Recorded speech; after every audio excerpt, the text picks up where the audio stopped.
I mentioned, we've been in business for 15 years, and we've had 4 acquisitions since I've been here in the last 6 years. And so, as you can imagine, we've got some lingering systems and integration opportunities.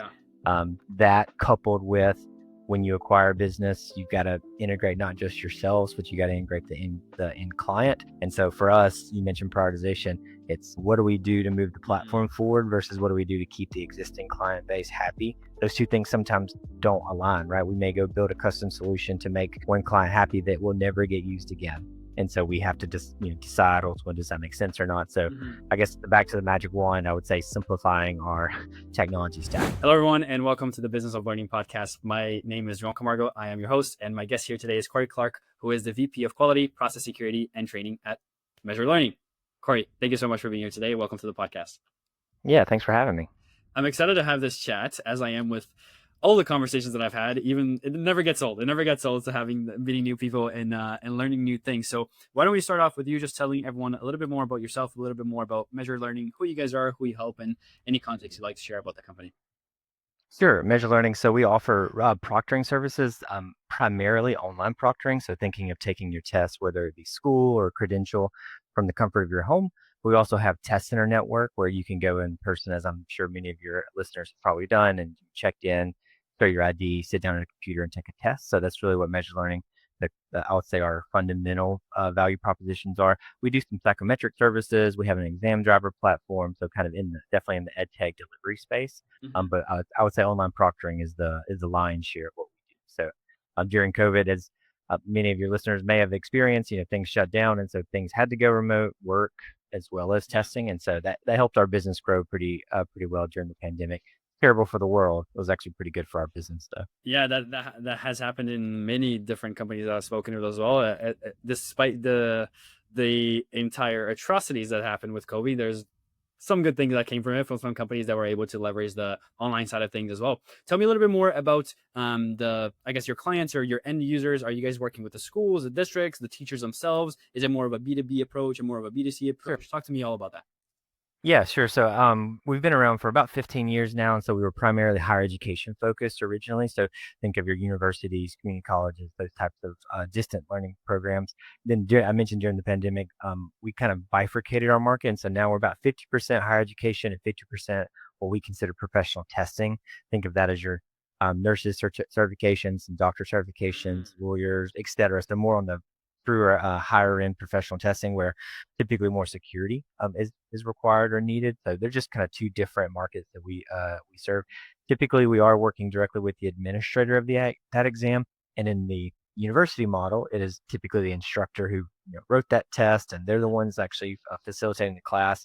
On the professional testing side, sometimes it's more of I would say like a back office individual who's kind of overseeing the program, making sure things are running. So kind of I say we're B2B at the end of the day, where we work with our partners, but they come in all shapes and sizes. That's really interesting.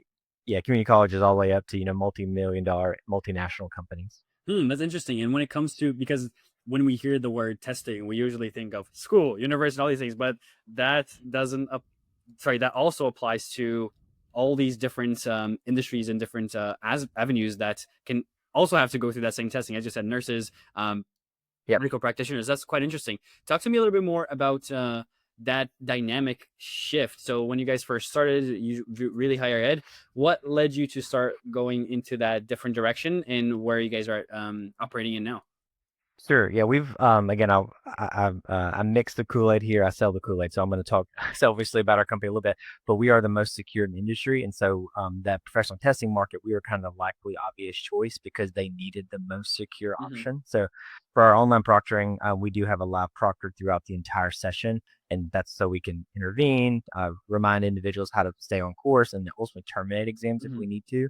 And so that set us up for the professional testing exams. They're used to test centers where much more strict. They control all of the infrastructure, and they needed some similar scenario. So we were kind of the most logical choice. And so I think us being security focused really set us up for success with the growth of this, because I pointed out, but you pointed out earlier, freshmen taking the English 101 course, that requires a certain level of security versus becoming a lawyer, a doctor, a firefighter, a paramedic, a whatever other credential you may need. That requires another level of Yeah. Yeah. security and sophistication. So we do serve two different test taker markets as well as test takers, and so we do have standards that Got we it. end up training and adhering to for each of those different markets. Mm, Yeah, it's not everything's always exactly the same. yeah. I assume. Yeah. I'll give you one candid example, one like the example for higher education. We don't look under the desk, but for professional testing, we do during a camera pan because we need to secure the environment to make sure that there's nobody else or no other materials are around. There are some decisions we and our clients make together to say, well, what's too invasive versus what do we need to Mm. do? So we always have to strike that balance of No, that's really experience versus security. Yeah, that's really interesting. And it sounds so then on that professional side of things, you guys are working with law firms and possibly uh, hospitals, clinics, like Yep. really the thing that encompasses those professions to make sure that the highest quality is coming through on their end for their own customers and their own clients. That's pretty cool. And for you, especially because you're in the security training side of things, tell me about your involvement in the day to day. What are some of the things that you're taking care of internally? Usually, this conversation is really focused on growth, which we'll get to that part as well. Sure. But I would love to get the background of what happens on your side of things and how that relates to the company's growth, which we'll dive into a little bit later as well. Yeah. The three main areas oversee is the quality of the proctoring. So I mentioned kind of the live proctor, make sure they're trained. So that's the training element. But then I have a team who live audits and will watch a proctor do their work. We're able to kind of watch their screen and make sure that they're communicating politely, promptly, following our procedures, the client's procedures. So, kind of a double-headed dragon here where we train them, but then we make sure that they are following our training. And then kind of separate and apart, but pretty aligned is our security. So I've got individuals on my team who are hunting the web for the latest and greatest threat and remote access and Hmm. imposter test taker and deep fakes and AI tools. As you can imagine, technology is is progressing pretty quickly, and Yeah. so people use that to their advantage and try to get an edge on their exam. And so that side of the team is usually kind of in the seeking mode. And once Mm, they discover a threat, then we'll go back and we'll train it and then we'll make it enforce. So it's kind of got a nice loop here. yeah. But yeah, but ultimately that sets us up to deliver the best service possible for our clients, which then hopefully, helps them grow their program. Because one thing you mentioned a second ago, we definitely work with the credentialing individual parties. So for example, like you mentioned, like the paramedics. So we may work with a company that trains paramedics, but they also ultimately kind of report to the regulatory body. And that Mm, regulatory body needs to make sure that the people who are getting the credential follow the right rules and yeah. don't get an edge and everything. So it's kind of an ecosystem here where, we're probably not of value to people if we were letting people cheat. And so Mm, essentially the way we don't let people cheat is having that human proctor, have our system doing a lot of technical prevention. And then kind of my team making sure all that runs really well. So that's really how we set us up for growth, which I, yeah. I think you're want to getting to in your next component. No, it's interesting, and I actually wanted to mention something. I'm sure you're familiar with One Password, the company One Password. Mhm. Yeah. I'm actually I'm close with somebody who works at that company. And something that I didn't know that I found out very recently is that they have like a prize pool. I believe it's like $1 million or something if you're able to break into their system. No one's never been able to do it, but like they actively pay hackers, just as you guys have an internal team that is trying to find Yeah. these issues. What I found really cool is that sometimes they have conversations with these people who with these professionals who their job is like literally to break into these companies so that Right. the companies can fix these issues, as you mentioned. And then when having these conversations, the hackers usually like, man, it's not worth it. Like it's for some The white situations. hat hackers. Yeah. Exactly. Like always interesting to see the security side of things because it's such an overlooked side of the business. I would assume, especially now, as AI and technology, all these things are such key aspects of growing an organization. It's such an important side of things that I would say, dare I say, gets really ignored for a lot of these companies. That it's an important thing. It's an important thing to take care of. Yeah. Yeah. Until something breaks, people usually don't think about Yeah. security, whether it be, technical security, kind of what you're thinking of the password, or process security, in my perspective, right? Mhm. We're going to do about 4 million exams this year. There's going to be 10,000 people who get caught, out of that 4 million. So we're talking about small percentages, but when they happen, they're painful, they're loud, they're noisy. So kind Yeah. of to your point, it's, things run smoothly. No one notices or cares. And all of a sudden something happens. It's like, oh, wait a second. I Yeah. got to pay attention. And then everybody cares. Yeah, exactly. It's interesting. Well, let's dive into into that growth side of things now. So, of course, the better you guys are at keeping everything secure, the happier your clients are. The happier your clients are, the better you can work. Then that grows the company in it of itself. But tell me a little bit more about the how they're finding out about you guys. Are they usually coming to you and they already are looking for this type of solution? They are aware of this situation, or is it usually you guys showing these companies, hey, this is something that you would probably want to improve to make sure that XYZ box are checked? How does that process usually work? Sure. Yeah. I would say it comes mostly through kind of referrals or kind of word of mouth, but the ecosystem here in our EdTech space, there's definitely some competition here. You can think of like the traditional brick and mortar test center network, right? That's kind of one avenue for clients to go down. Then there's the lower human involvement and higher technology focused tools. Mm-hmm. Maybe think of like a Respondus lockdown browser. I think Right. most people kind of understand that. Mm-hmm. That's typically just a lockdown and not the recording and not the proctor. And so typically people are in this space. They know they need proctoring. They know that if they just use the honor system, that there's probably going to be people who try to Mm-hmm. take advantage of that. And so I would say people usually who find us, they're already in the market. We didn't invent the next new iPhone that all of a sudden we convince them they need it. They kind of already know that they need this. Mm-hmm. Now the international market though is large when it comes to colleges going online or offering online degrees. So Yeah. that's definitely a growing industry. And then the credentialing space, which I mentioned, there's a little bit of move in the professional testing space to go more micro credentials, meaning Mm. not quite as long as a traditional credential, or maybe you can kind of do it in pieces versus having to do a 3 year type of experience. So those typically bring people our way because ultimately they need to make sure that as they build their new programs or expand their new programs or go into Mm. new markets, which is actually I would say a theme we're seeing recently, where some companies traditionally operate in U.S. and Canada are now going overseas to offer Mm. that same credential into a different market, or maybe it's the online university that has decided to start accepting, international students. So that's where our services can help them do that safely, securely, Mm-hmm. with the most hopefully the seamless process as possible. Mm. Because again, back to that comment, we're always kind of balancing experience and security. I mentioned the camera pan. That is our least popular process. No one likes to show you the room they're in, Yeah. but we can't really secure your room unless we know what's to your left and to your right and behind you. And so like it's one of those like necessary evils. I kind of our old founder, we used to talk about it. We have it's like the dentist problem. No one wants to go to the dentist, kind of got to go. And so like similar with testing. So Yeah. we make it as frictionless as possible. But at the end of the day, this is not something people don't wake up in the morning and say, yes, let's go take a proctor Yeah. test. So Yeah, I it's know about it, but kind of it's a, not the ideal situation, right? It's not the yeah, not a pleasant situation. Sorry, it's interesting yeah. to hear, and it is for many companies that I've spoken with, word of mouth referrals is always a big part of being able to Mhm. bring in more revenue. Of course, acquire more clients. That oftentimes though is not that oftentimes happens with a possible client base that isn't always aware of the problem that they might have. Is like someone that does this thing is like, hey, by the way, is this something you have in your company? And they're like, oh yeah, it actually is. Oh, let me talk to you. Let me tell you about this thing here. Is that awareness of that you mentioned? Is that something that you guys leverage when it comes to marketing online, trying to find more sales through either paid traffic or outbound? Really trying to. Are you familiar with the buyer's pyramid? Yeah. Yeah, really trying to get that top 3% of people who are aware, actively looking for that solution. Is that something that you guys really leverage, or really just focusing on that word of mouth referrals, organic side of things?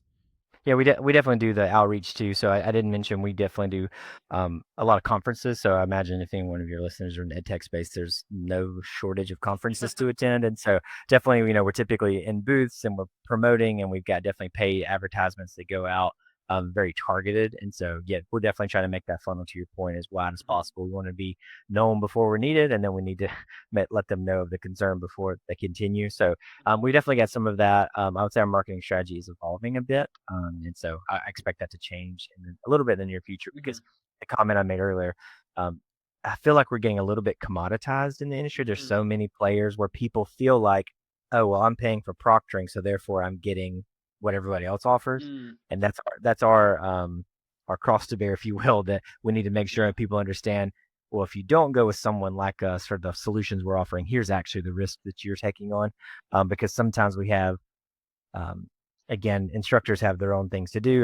This is not a point against them. Yeah. They don't know that there's a deep fake technology out there that can change the visual image of your face. And all of a Yeah. sudden, I'm taking the test for you, you're taking the test for me. Like they don't think of those kind of things. And Yeah. if you're using a different provider Mhm. that doesn't know about that or didn't talk about that, we just need to make people aware of what they're leaving or what risks they are taking. Yeah. That's something for us to always fight against. Because again, I mentioned there's definitely a lot of our market that says, oh, well, I'm using proctoring, so therefore I'm good. Yeah. That doesn't always mean Not as simple that's as the that. truth. Yeah. That's interesting. That's an interesting insight because, and you said the word like getting commoditized. I think so many companies, that's something that should always be top of mind. Like, even if they are the best, the top of the top, like, always watch out for what's coming.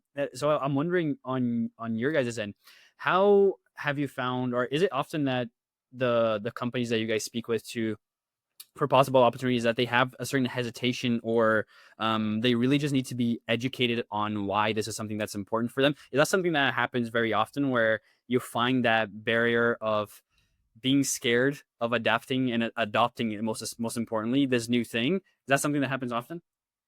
Yeah, I mean, change is hard for everyone, and so that I would say maybe answer your question a different way. I get brought into the sales cycle, kind of the early side, kind of talk about the art of the possible, how we operate, what makes us different. So I've got a whole slide deck and kind of talk track on like exactly what I was saying earlier. Like here are the things that will keep you up at night if you knew about them, Hmm. and like here's how we handle it. I'm just ultimately trying to educate the buyer, so when Yeah. they go do shopping, they Mhm. if they choose us, I want them to choose us, but if they Yeah, don't, fine. I want them to at least ask those same questions to some of our for competition. sure. And so I would answer the question that yes, ultimately it becomes it's may say maybe more challenging to educate the buyer Hmm. on the threats and the risks they are not going to take. And then ultimately kind of the analysis paralysis might happen where they get too many options and they choose to do nothing. That's Hmm. probably our biggest competitor is the do nothing competitor because there's some institutions or universities that still use the honor system where they just send you a test at home and they tell you not to look it up or use chat GPT or Don't something. And cheat. Yeah, yeah, exactly. And like, I mean, again, there's 90% of the people who will probably follow the rules. There's the 10% who will absolutely. of course. Yeah. And so, and then, that Mhm. helps, that disadvantages the people who are honest. And so ultimately that's where, it's for our test takers too, trying to educate them on, imagine you're a good actor and you're not going to do anything. You're like, why do I have to schedule a test? Why do I have to show them my room? Why do I have to do this? It's because your your coworker or because your co-student isn't going to do what you Mhm. want to do, and you want your credential to be just as valid as Yeah. someone else's. And so, but you can imagine if you're a good actor, this feels frustrating. It feels Yep. like, why do I need to go do this? And so that we try to educate our test takers as well as our clients on. We're trying to make an even playing Yeah. field around here. No, Like that's we're awesome. trying to make sure when that contractor builds that building, they got that certification properly, so that building's not going to crumble, or that building's not going to have issues. Mhm. Like ultimately, at the end of the day, we're trying to keep trust within the education Mm. landscape, right? Yeah. Without tests, there's kind of a lack of trust there. Yeah. No, exactly. I think that's the perfect word there, trust, because one, that's been a recurring pattern in so many conversations that I have, but also when you're doing that educate, and correct me if I'm wrong here, but when you're doing that education process, speaking with these possible clients, like, hey, I'm showing you literally, I'm giving you all the information. You can make your own decision. If it's with us or Yeah, someone else, at least now you have this informed decision. But even if they decide to absolutely. go with you or anyone else, then there is that aspect of trust because you guys are completely transparent. It's like, hey, we lay it all out. Here's what you should worry about. Here's what you shouldn't worry about. That creates Yeah, trust absolutely. in and of itself, right? Because you're like handing it to them. Here's all the information you need. Let me educate you on why this is important, why you should worry about this. Make your decision. Whatever decision that might be, at least it's an informed decision.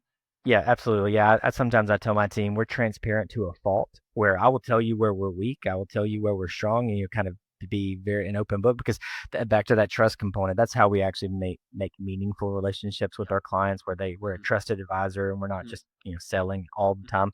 Um, One other thing I didn't mention a moment ago, I just think it's worthwhile to talk about because Sure. so far I've been kind of talking about friction and security and kind of the negative aspects, if you will. But there's definitely an aspect of educating our clients on the opportunity here. So Mhm. not only the Yep. international markets, like I mentioned, but all of a sudden, imagine you're typically a test center. Those are Yep. open from 9 to 5. People have got to drive, they've got to park. That makes it inaccessible for a number of people, especially if they're trying to go back to school. They've got family, they've got other commitments. We test 24/7, 365. We Mhm. have people testing on Christmas Day. We have people testing on 4th of July coming up soon in the Yeah. U.S. So like we allowed, we'll kind of set the landscape, if you will, to open your market. Yeah. We had one client, they reported back to us, they had 27% increase in their certification simply by moving to online proctoring Mm. because all of a sudden it opened up a market for the single mom or single dad who was, working two jobs that Yeah. wanted to promote themselves who couldn't really reach it previously. So Mhm. I just want to talk about the Oh, positive that's side awesome. too about the security is it's an opportunity, but also you got to Yeah. control your Yeah. risks. And that's important as well because then you can have that on a business to business side of things.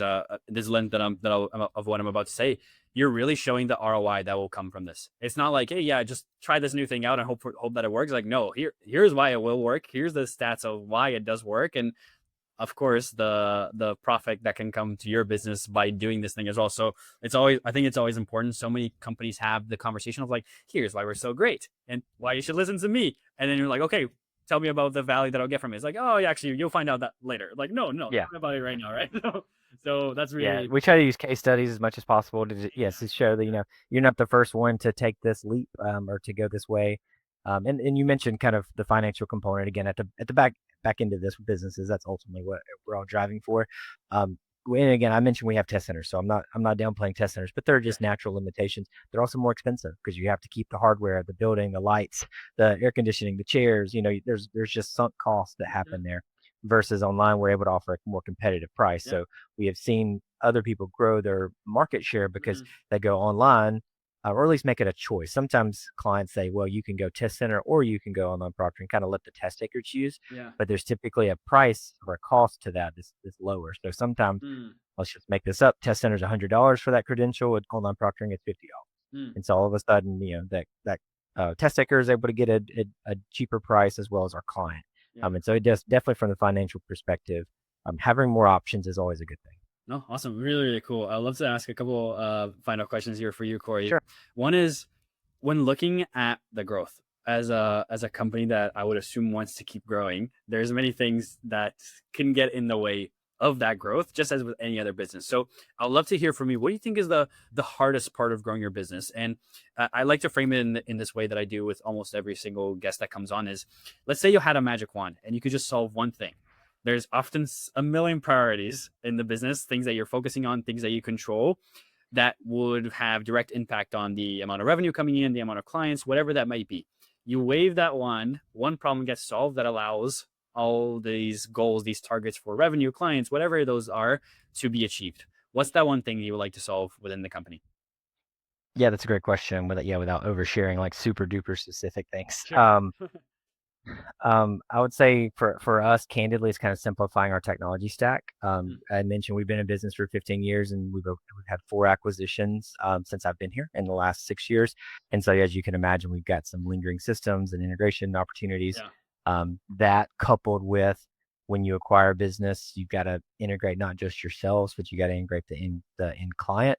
And so, for us, you mentioned prioritization. It's, what do we do to move the Mhm. platform forward versus what do we do to keep the existing client base happy? Those two things sometimes don't align, right? We may go build a custom solution to make one client happy that will never get used again. And so we have to just, decide ultimately, does that make sense or not? So Mhm. I guess back to the magic wand, I would say simplifying our technology stack. And I know that's like oversimplification. So if there's any technology people out here, I know I'm oversimplifying that, but if I had a Yeah. magic wand, that's it. Interesting. And do you mean that just as a final point on that? Do you mean that internally for the operations that happen, or do you mean that externally so that when you educate your customers, it's easier for them to understand, Um, or maybe both? no, it really, yeah, it's kind of, our internal tools are our external tools. Like I'm not talking about our back office, Mhm. things like that. It's like, how we're recording video, how we're Got showing it. Got images it. to the proctor, how we're routing to a proctor. What does a proctor do when they make notes or make Sure. flags? So it's kind of our platform, but it really is exposing to the process and technology. That makes sense. Um, sometimes people have equipment that's incompatible with our tools, and that obviously is not fun for anybody. And so, you know, more simplification we can do, the more preparatory material we can provide. So I would say right now, coming into online proctoring 5 years ago, I was like, how hard can this be? It's actually pretty complex because if you want to think about it this way, you're getting millions of test centers connected to you, right? In my test center model, we control the computer, the internet, the seat, the lighting. When you bring your bedroom to us or your kitchen to us, it's a new network, a new Yeah. computer. You could have family members streaming Netflix in the other room that could hurt your bandwidth. Like, someone there's just a lot of complexity that happens there. So Yeah. that's where simplification would be a little bit easier for us. Yeah, that's great. Thank you for sharing that. And that's just just made me think is like, oh, if it isn't the life of almost every leader or entrepreneur, is like, how hard can this be? And then you actually go through it like, oh, it's actually, Yeah. it's pretty tough. That's awesome. Yeah. And final question that I have here for you, Cory. It's actually not a question from me. It's a question from our last guest to you, and they had no idea who you were. So Okay. here's the question. Are you ready for it? Yeah. This is an interesting one. Who had the greatest influence on your leadership style, and are they still in your life? So my previous job, I had a senior leader. It's kind of a 2 level up for me, but we had a really good relationship. We had one-on-ones, and he just showed me the value of being transparent and authentic to your team, maybe even to a fault of an oversharing. But that's one thing I've taken and turned around to my team. So now I lead a team about 100 people, and so I try to do the same thing. I try to lead with empathy.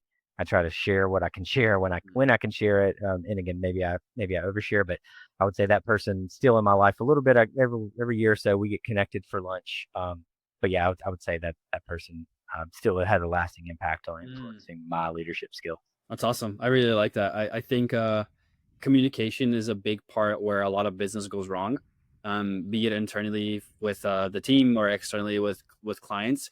And that's the thing that allows everything else to be solved. So it's really awesome to hear that that's top of mind for you and having those conversations. So Cory, thank you so much for your time. This has been such an incredible talk. Where should people go if they want to learn a little bit more about you, but of course, a little bit more about Measure Learning as well?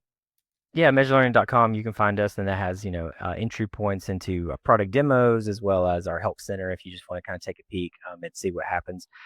Feel free to reach out to me on LinkedIn if you have maybe a more specific question about our industry, our company. And so, yeah, happy to do either of those. Amazing. I will leave everything down here below in the description if you want to check it out. Perfect. If you're still listening to this conversation and you want to hear more conversations like this, please hit the subscribe button and I will see you on the next conversation in the next episode. Thank you so much for your time, Cory. Thank you. Yeah, thank you.